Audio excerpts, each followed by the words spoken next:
شہر بنگلور کے D J ہلڈی علاقے میں پیش آئے تشدد کے واردات کے نتیجے میں 3 مظاہرین جاں بحق ہوئے ہیں اور کروڑوں کی مالیت کی عوام کی جائیداد نقصان ہوئی ہے۔ اس سلسلے میں شہر بنگلور کی چند مقامی تنظیمیں آگے آئی ہیں اور انہوں نے ریاست کے وزیر اعلیٰ اور گورنر کو ایک میمورنڈم آف ریپریزنٹیشن روانہ کیا ہے اس مطالبے کے ساتھ کہ جو شرپسند فیس بک میں اشتعال انگیز پوسٹ جس نے کیا ہے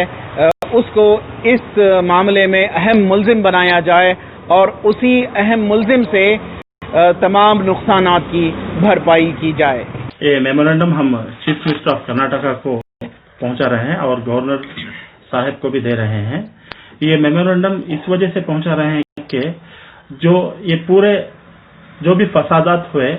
اس کا مین جو مدعا ہے وہ نوین سے شروع ہوتا ہے، اسی سے یہ پورے فسادات شروع ہوئے تھے، اسی لیے اس کے پاس سے جتنا بھی جو ڈیمیجز ہوئے ہیں پراپرٹیز کے اوپر اور جو ڈیمیجز لائف کے اوپر ہو کے ہیں اس کا پورا ہرجانہ وہی دینا ہے، کیونکہ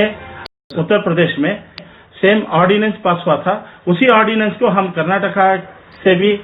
یڈورپا جی سے بھی ہم وہی اپیل کرتے ہیں کہ سیم آرڈیننس لے کے آئے اور اس کے تحت نوین پی سے سارا ہرجانہ وصول کیا جائے۔ جو نوین نام کا شخص ہے پبلک کو بھڑکانے والے یعنی کہ فرقہ وارانہ فسادات برپا کرنے جیسے اس نے کمنٹس کو پوسٹ کو وغیرہ کیا ہے، پبلک کا کتنا بڑا نقصان ہوا اور کتنی تکلیف ہوئی بہت سے لوگوں کو، کتنے ہی نوجوان یہ ہوئے اور اس میں جو ہے تین لوگ جو ہے مارے بھی گئے ہیں۔ کسی بھی مذہب کے بارے میں چاہے ہندو مسلم کرسچن سکھ عیسائی کسی کو بھی کسی کے مذہب کے اسکالرز کے بارے میں پیغمبروں کے بارے میں صوفی سنتوں کے بارے میں کسی کو بھی بولنے کا کچھ حق نہیں ہے۔ میں تمام ریاستی وزراء اور ہمارے پی ایم شری نریندر مودی جی اور تمام سبھی میں ریکویسٹ کرتا ہوں کہ جو کوئی بھی مذہب کے نام پر سوشل میڈیا میں ایسے پوسٹ کریں گے ان کے اوپر جو ہے ملکی سطح پر کارروائی ہو۔ پولیس اسٹیشن میں کیا غلطی ہے پولیس والوں کی؟ پہلے تو 200-300 آدمی آئے رپورٹ اپنے رپورٹ لے کو سائن کر کو دیتا کو جاؤ کر کو لے لیتے تو اتنا گھلاٹا نہیں ہوتا تھا۔ کمپلینٹ کو لے کو اسے ایف آئی آر بنا کو دیتا ہوتے تو وہ اتنی دور نہیں آتا تھا۔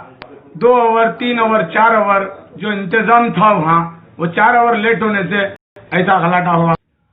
ای ٹی وی بھارت کے لیے بنگلور سے رفیق جبار کی رپورٹ۔